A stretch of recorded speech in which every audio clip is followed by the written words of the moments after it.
Hello बच्चों, तो चलिए इस प्रश्न को पढ़ते हैं। समतल 3x plus 4y minus 7z बराबर 84 के अक्षों पर अंतःखंड ज्ञात कीजिए।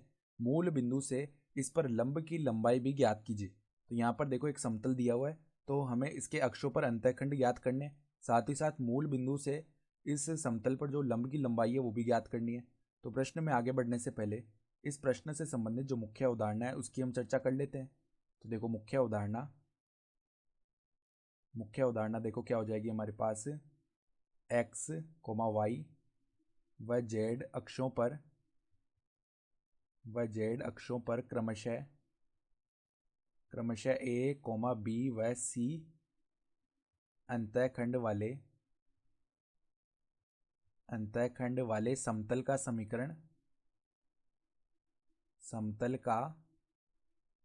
समीकरण ये क्या होता है हमारे पास में एक्स बट्टा ए प्लस में वाई बट्टा बी प्लस में जेड बट्टा सी बराबर में 1 होता है। ठीक है, साथ ही साथ हम ये जानते हैं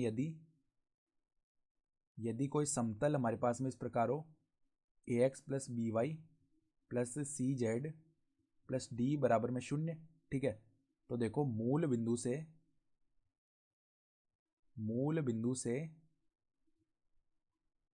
पी पर डाले गए लंब की लंबाई इसका जो सूत्र होता है वो क्या होता है। देखो मापांक डी बट्टा में वर्गमूल A square plus B square plus में सी स्क्वायर, ये होता है सूत्र। तो अब देखो हमें सवाल में सबसे पहले अंतःखंड बताने, तो समतल क्या दिया हुआ है। देखो हमारे पास में समतल का समीकरण है 3x प्लस में 4y माइनस 7z बराबर में 84। तो हम क्या करते हैं, पहले दाएं पक्ष में 1 बनाते हैं, तो पूरे समीकरण में हम 84 से भाग कर लेते हैं।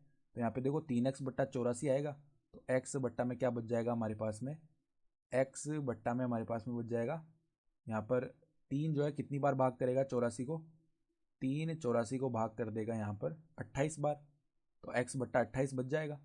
ठीक है, फिर प्लस में देखो 4 जो है वो 84 को कितनी बार भाग करेगा 21 बार, तो y बट्टा में 21 बच जाएगा। माइनस में देखो 7 जो है वो 84 को कितनी बार भाग करेगा 7। हमारे पास में देखो अगर यहाँ पर हम पहले प्लस लिखना चाहें तो यहाँ पर z बट्टा में अब नीचे माइनस आएगा। ठीक है, तो 7 जो है वो 12 बार कर देगा भाग 84 को, तो यहाँ पर माइनस का 12 लिखना पड़ेगा क्योंकि ऊपर माइनस था, और यहाँ पर 1 आ जाएगा। तो अब देखो मानक समीकरण से अगर हम तुलना करें तो जो a का मान है वो आ चुका है 28, b का मान है वो कितना आ चुका है, वो आ चुका है 21, और c का जो मान है वो आ चुका है माइनस का 12। तो ये हो गए हमारे अंतःखंड।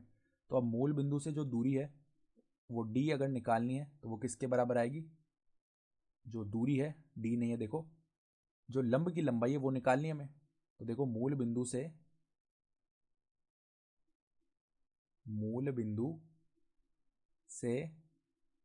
P पर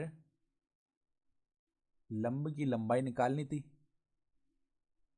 तो वो किसके बराबर आएगी। देखो मापांक